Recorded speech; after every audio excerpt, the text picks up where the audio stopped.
When I first noticed Daniel, it was because he almost seemed invisible.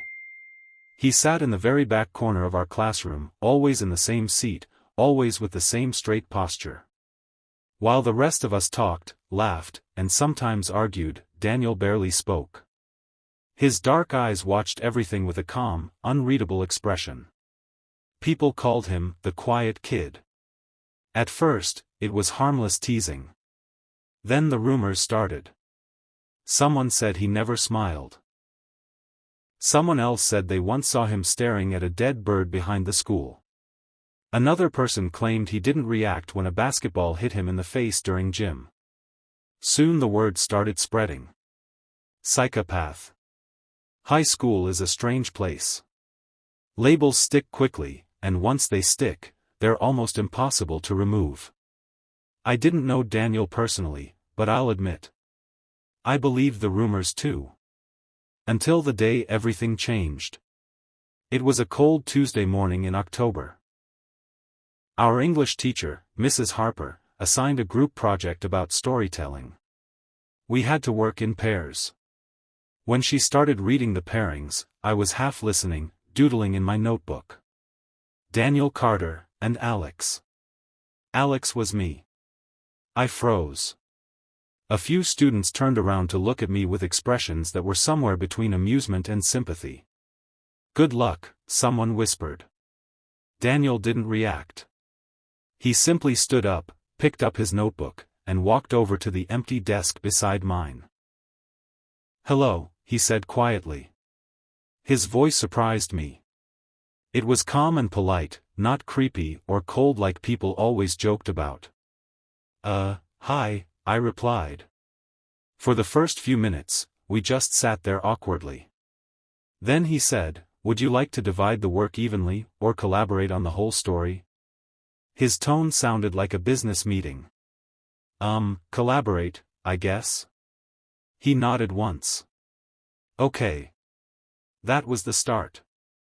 Over the next few days, we met in the library after school to work on the project. At first, our conversations were stiff and short. But something slowly became clear. Daniel wasn't weird. He was just quiet. He spoke carefully, choosing his words like they mattered. When he wrote parts of the story, they were surprisingly beautiful, detailed, emotional, almost poetic. One afternoon, I looked over his shoulder at the paragraph he'd written. "That's really good," I said. He paused. "Thank you." Then he added softly, "People usually don't say that." I didn't know how to respond. A few days later, something happened that made me understand him better. We were walking out of school when we heard barking behind the gym. Curious, we walked around the corner. A small stray dog was tangled in a broken wire fence. It was panicking, twisting and whining as the metal cut into its fur. A group of students nearby were laughing and filming it on their phones. "Look at it freak out," one of them said. Before I could react, Daniel stepped forward. "Stop recording," he said calmly. The students looked surprised. "Relax, dude. It's just a dog." Daniel didn't argue. He simply walked toward the trapped animal. The dog snapped at him, terrified. Slowly, Daniel crouched down. "It's okay," he murmured gently. His voice was completely different from how he spoke in class. Softer. Warmer. He removed his hoodie and carefully wrapped it around the dog to protect his hands. Then, with incredible patience, he began untangling the wires. It took nearly 10 minutes. The entire time, he spoke quietly to the dog like it could understand him. When the wire finally loosened, the dog pulled free and stumbled backward. For a moment, it just stood there. Then it wagged its tail. Daniel smiled. It was the first time I'd ever seen him smile. The dog ran off toward the trees. Daniel stood up, brushing dirt from his hands. Behind us, the students who had been filming looked awkward and silent now. "Why'd you bother?" one of them muttered. Daniel looked at him calmly. Because it was suffering. Then he walked away. I followed him, still processing what I'd just seen. Hey, I said. He glanced at me. That was really kind. He shrugged slightly. It needed help. But everyone says. I stopped myself before finishing the sentence. Everyone says you're a psychopath. Daniel didn't seem offended. Instead, he said something I'll never forget. People are uncomfortable with quietness, he said. When they don't understand someone, they create explanations. That sentence stayed with me. Over the next few weeks, I started noticing things about Daniel that nobody else seemed to see. He always held the door open for people but never waited for a thank you. He once stayed after class to help Mrs. Harper carry heavy boxes. When a new student transferred in and sat alone at lunch, Daniel quietly moved to the same table so the kid wouldn't feel isolated. He never made a big deal about these things. Most people didn't even notice. But I did. One afternoon while we were finishing our project, I asked him something that had been on my mind. Why don't you talk more in class?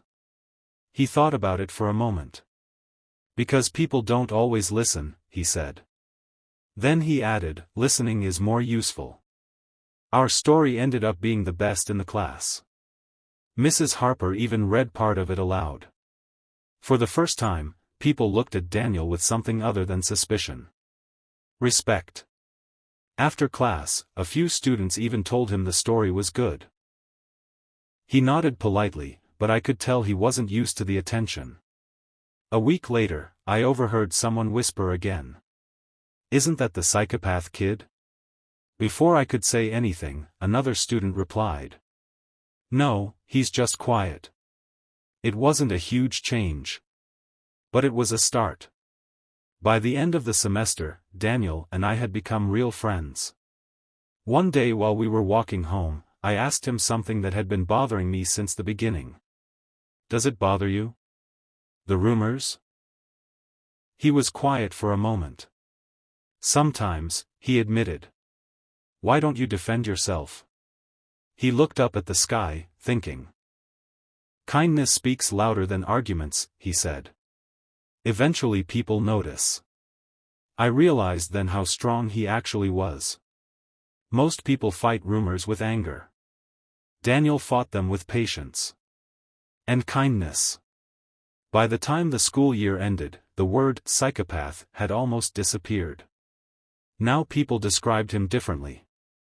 The quiet kid who writes amazing stories. The guy who helped that stray dog. The nicest person you barely hear. Funny how quickly a reputation can change when someone finally takes the time to see the truth. Looking back now, I realize something important. Daniel was never the scary one. The real problem was how quickly we judge people we don't understand. Sometimes the quietest person in the room isn't hiding something dark. Sometimes they're just quietly being the kindest person there.